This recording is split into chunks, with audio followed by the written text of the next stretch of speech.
8 de la mañana con 7 minutos, 8 con 7 minutos. Avanzamos con más entrevistas en Punto Noticias, primera emisión. Y a esta hora saludamos con el embajador de Cuba en el Ecuador, el señor Rafael Dauzá, que ya está con nosotros vía telemática. Embajador Dauzá, buenos días, bienvenido, gracias por acompañarnos.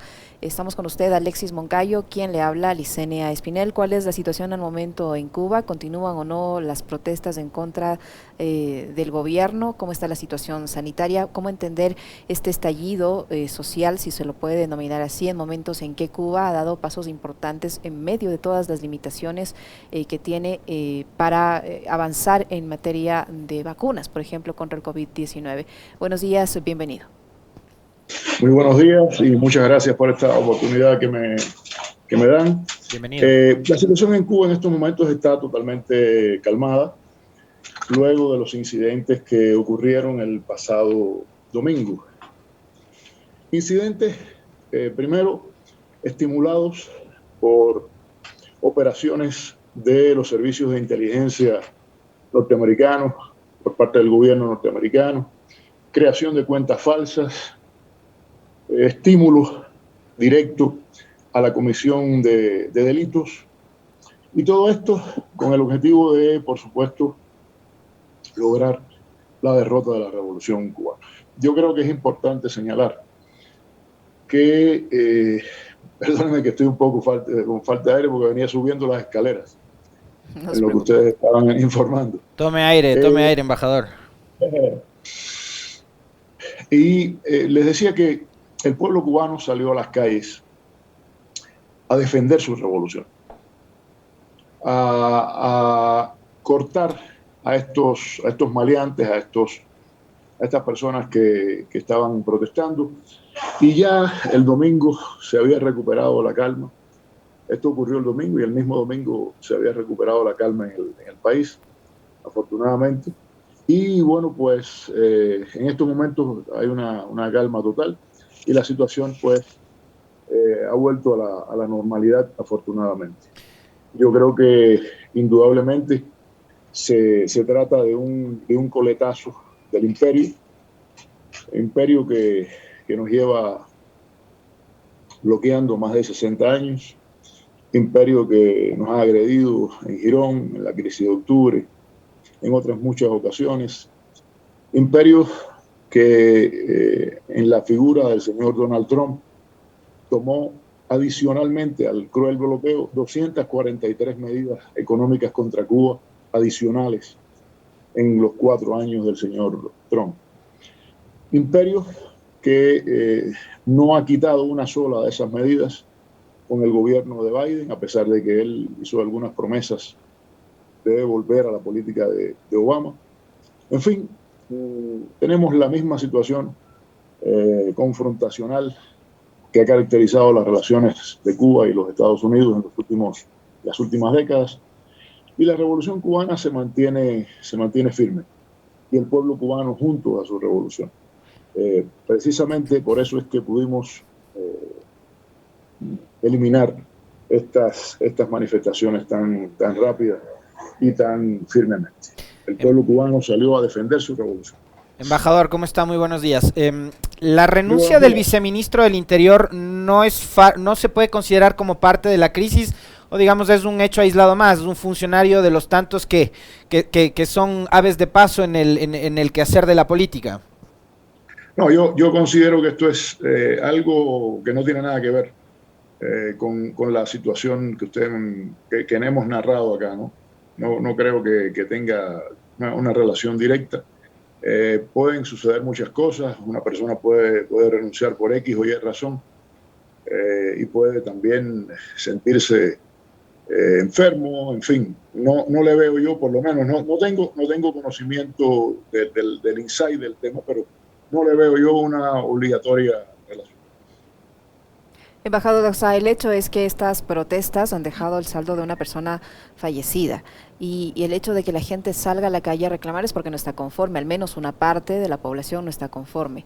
¿Qué van a hacer o qué pueden hacer, no amparándose en algo que sí es real, que es este bloqueo y la serie de medidas que usted señala ha adoptado el gobierno norteamericano adicionales al bloqueo? El hecho es que está esa insatisfacción allí en una parte de la población. ¿Qué puede hacer el gobierno de Cuba para solucionarlo, para calmarlo, para dar alguna medida que apacigüe los ánimos en este sector de la población, que tiene el derecho también a manifestarse y a decir que no está de acuerdo con las cosas que vive? Sí, mira, yo creo que el gobierno cubano ha estado haciendo, hará y responderá siempre a las demandas de la población cubana, como siempre se ha hecho en estos 62 años. Y habría también que pensar en qué situación está nuestra economía, nuestro gobierno, con este criminal bloqueo. Del bloqueo se habla muy rápidamente, pero no se entiende muchas veces qué cosa es el bloqueo. Y no se entiende que son 243 medidas adicionales. Y no se entiende que en este contexto de pandemia el bloqueo multiplica su efecto nocivo contra la economía cubana y su efecto devastador. Para que tú tengas un ejemplo, en el contexto de la pandemia hemos recibido este año y tanto el 5% de los turistas que normalmente recibía Cuba. Y Cuba, el turismo es un renglón fundamentalísimo de la economía cubana. Es decir, si nada más que se recibe el 5% de ese turismo, ¿qué ustedes creen que puede pasar? Es decir, hay una menor cantidad de ingresos, hay una menor cantidad de divisas frescas disponibles. Adicionalmente, se ha tenido que gastar una gran cantidad de dinero en los insumos médicos, en las terapias, en la creación de las vacunas, las 5 vacunas en que estamos trabajando. Es decir, es una tormenta perfecta, vamos a decirle así.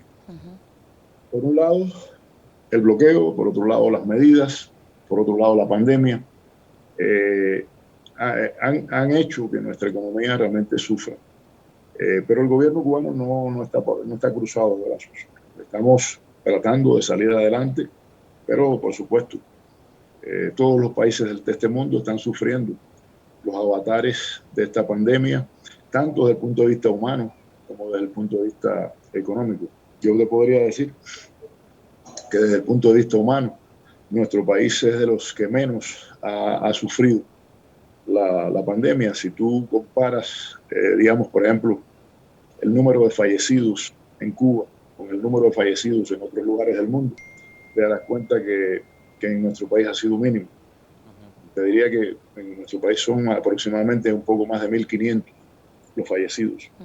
Eso dice mucho del esfuerzo que se ha hecho. En un país de 11 millones de habitantes, apenas 1.500 personas fallecidas por COVID. Exactamente. Entonces, ¿no habría razones, embajador, como para que se aplique este corredor humanitario del que tanto han empezado a hablar voceros internacionales, incluidos medios de comunicación y hasta artistas, como lo anunciaba Julián Macías ayer aquí con nosotros? Claro que no, en lo absoluto, en lo absoluto. Corredores internacionales pueden abrirse en 3/4 partes de este mundo que tienen una situación mucho más compleja. Pero con el nivel de la enfermedad en nuestro país realmente bajo control, y además se incrementa día a día el número de personas vacunadas con las 3 dosis de nuestras vacunas cubanas, vacunas además que han demostrado su efectividad. Esto es parte del ensayo, es parte del accionar del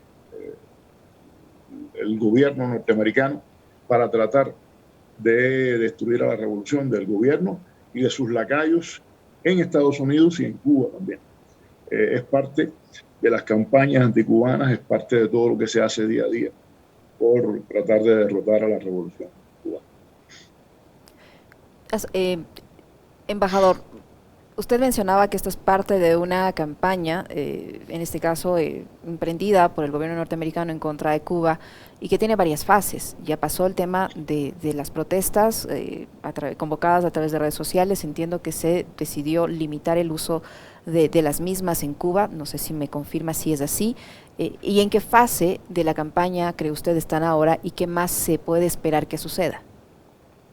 No, mira, yo te podría decir que esta fase de las protestas, si fuera por el gobierno de Estados Unidos y por los enemigos de la revolución cubana, pues seguiría.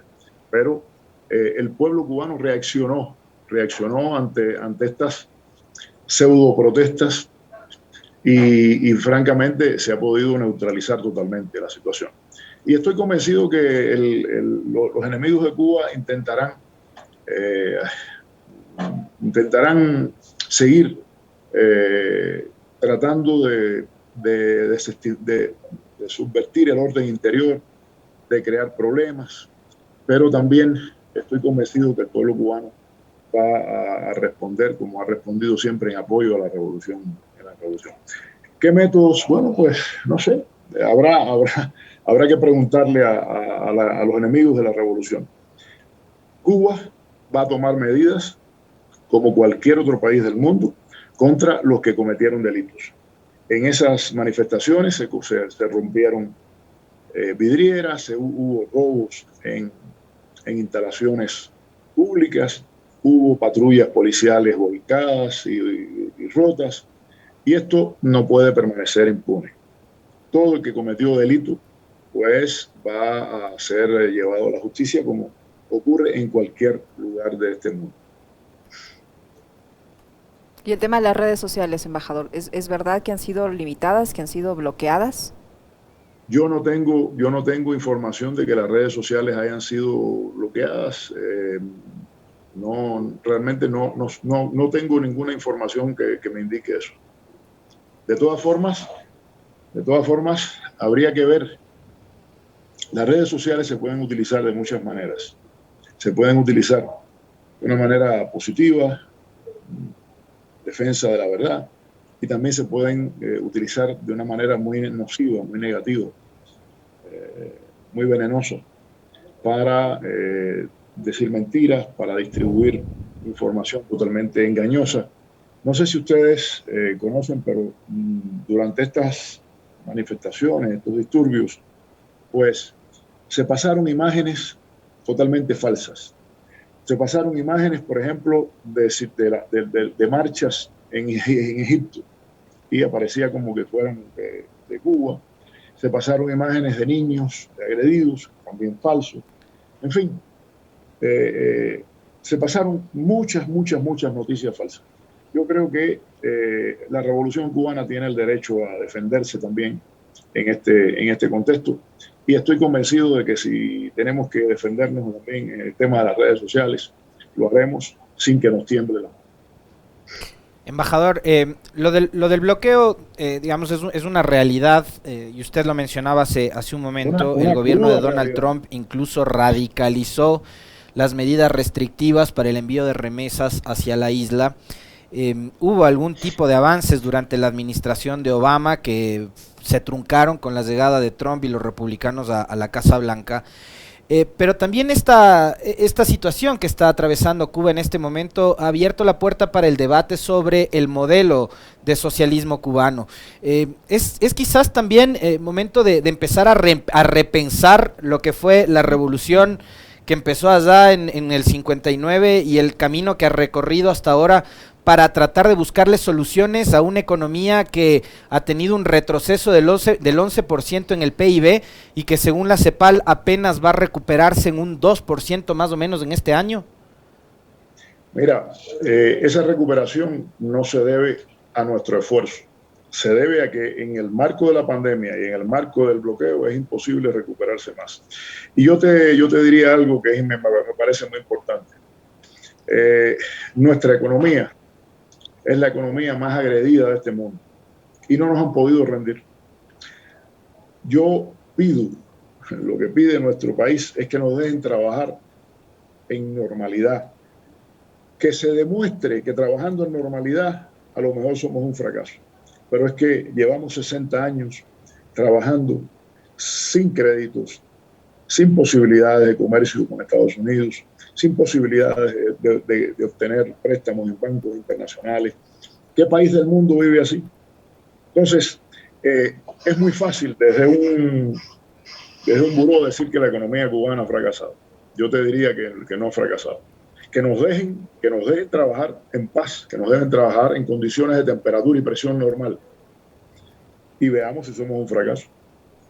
Eso no se ha comprobado. Y yo te diría que no somos un fracaso, porque a pesar de todo el bloqueo, a pesar de todas las medidas que se toman por parte del imperialismo norteamericano contra Cuba, estamos aquí y estamos desarrollando muchísimas cosas en nuestro país. ¿Qué país tiene 5 candidatos vacunales en este mundo?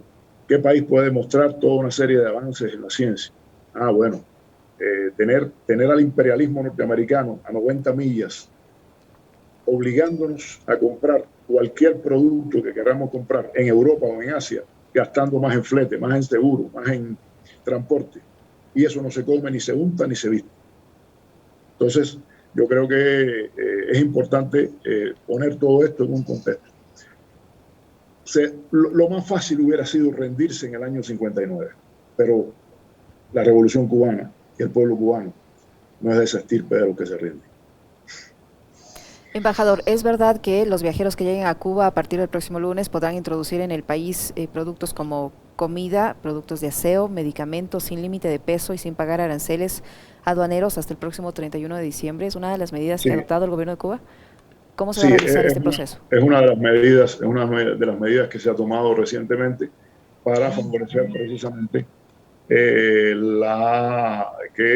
los viajeros que vengan pues puedan traer este tipo de productos, medicinas, medicamentos, etcétera, para sus familiares, para amigos, en fin, para un poco que paliar esta situación compleja que existe en el país. Usted ha dicho, y es en realidad, de verdad que es conmovedor escuchar, ¿no? Porque es la historia de un país que ha sufrido un bloqueo de 60 años que no le ha permitido desarrollarse, competir en condiciones normales a pesar de tener un modelo socialista. ¿Qué país del mundo vive así? Dice el embajador de Cuba. Pero yo ahí también quisiera plantearle la discusión que ha sido parte de el debate en estos días en redes sociales, embajador, con respecto de la posibilidad de ir en Cuba a un proceso de elecciones libres. ¿Qué tan viable es ese sistema o no? Moncayo, yo creo que evidentemente usted no está leyendo las informaciones correctas sobre mi país. Yo creo que en Cuba se desarrollan las elecciones más libres que hay en este mundo. En primer lugar, porque no hay partido político. El Partido Comunista de Cuba no se presenta. Se presentan electores que son elegidos por parte de la misma población. ¿Qué más libertad que eso? Y son elegidos directamente por el pueblo. Entonces, elecciones libres hay en nuestro país, no le quepa a usted la menor duda.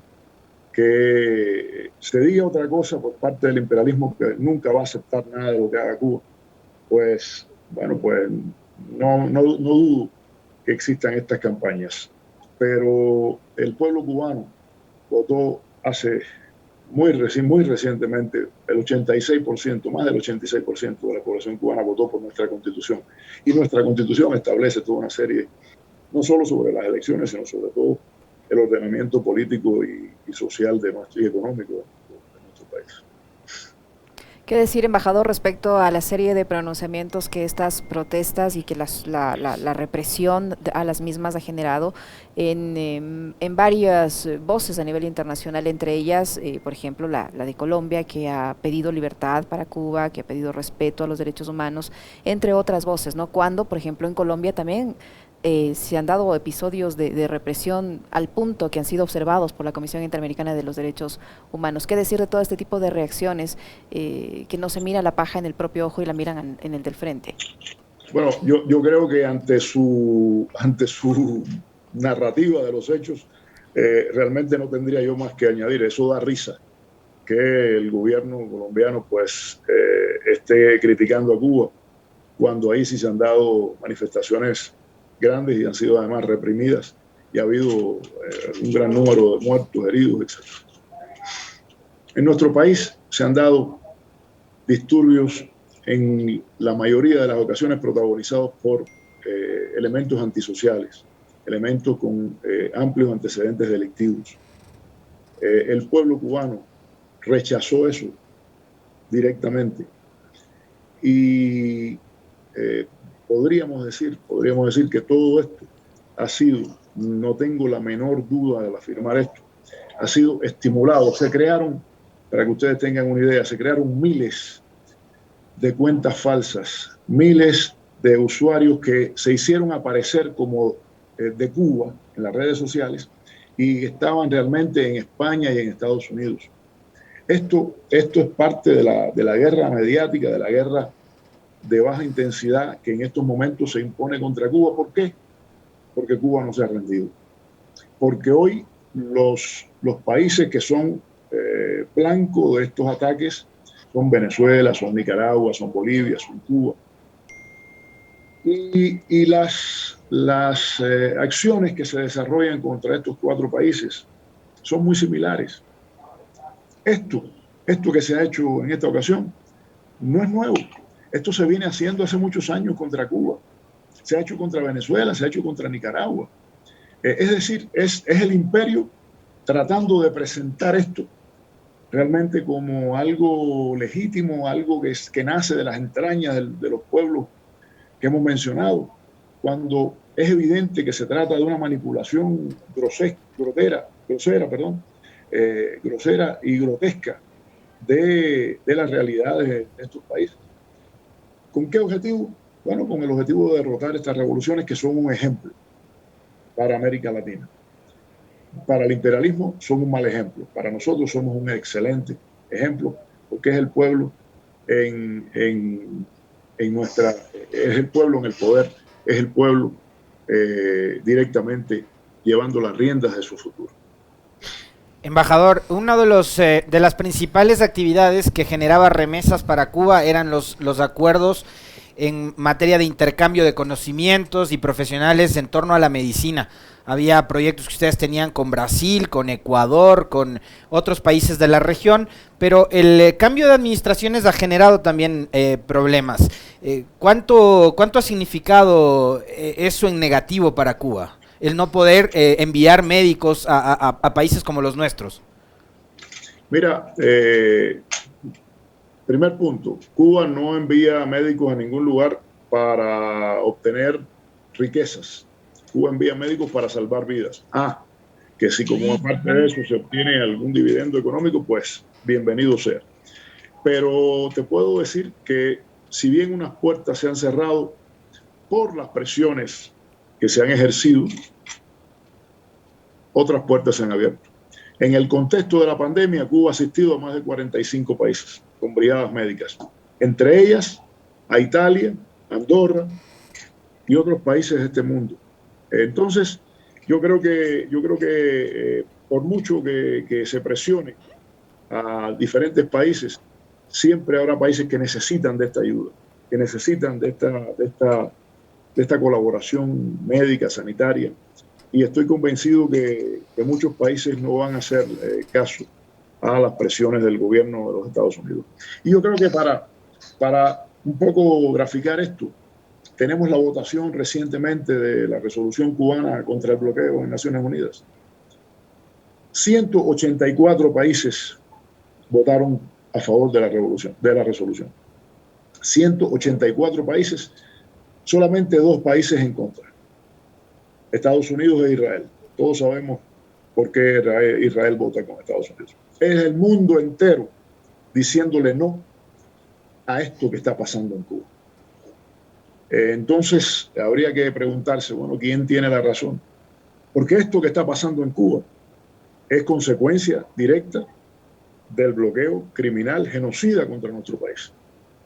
Si nosotros pudiéramos tener una vida económica y social normal, nuestro país fuera totalmente distinto, no tendría estas dificultades económicas por las cuales estamos atravesando, agudizadas en el contexto de la pandemia. Entonces, ¿Y alguna autocrítica, embajador? ¿Alguna autocrítica, digo, porque a veces siempre se habla mucho de la injerencia de los Estados Unidos, del bloqueo, pero ¿hay alguna autocrítica que hacer al sistema o no? ¿O todo funciona muy bien? Porque una situación que ha vivido tantos años, embajador, una situación que se ha generado durante tantos años, algún error ha de haber cometido, ¿no? Yo no creo que todo haya sido perfecto, sin dejar de reconocer el tema del bloqueo. Si ustedes han seguido la historia de la Revolución Cubana, deben conocer que el gobierno cubano, Fidel Castro, ha reflexionado críticamente sobre muchas cosas. Pero ninguna de esas cosas, esos errores que nosotros hayamos podido cometer, justifica un bloqueo criminal y genocida. Y genocida lo digo con mayúscula, porque está graficado en las convenciones sobre genocidio de Naciones Unidas. Es el intento de utilizar alimentos y medicinas como un arma política para rendir a un país. Entonces, yo creo que Cuba podrá autocriticarse, pero ¿y dónde está la crítica a Estados Unidos? ¿Dónde está la crítica de Estados Unidos? ¿Dónde está la autocrítica de Estados Unidos? Y desafortunadamente no solo es el bloqueo norteamericano, porque adicionalmente ese bloqueo presiona a terceros países para que lo implementen también y para que no comercien con Cuba y para que no inviertan en Cuba. Entonces, es como muchas veces los norteamericanos intentan, o el gobierno norteamericano intenta justificar, no es bloqueo, sino embargo, porque nada más que, bueno, nosotros decidimos con quién comerciar. No. El gobierno norteamericano no comercia, ni invierte, ni tiene ningún vínculo económico con Cuba, pero además presiona a terceros países para que no lo tengan. Y eso realmente es la causa fundamental de nuestra situación económica tan compleja en estos momentos. Muy bien, le queremos agradecer al embajador Rafael Dauzá, embajador de Cuba en el Ecuador, que ha estado con nosotros hablando sobre la situación que se vive en ese país. Muchísimas gracias, embajador Dauzá. Muy amable, embajador, un gusto conversar con usted.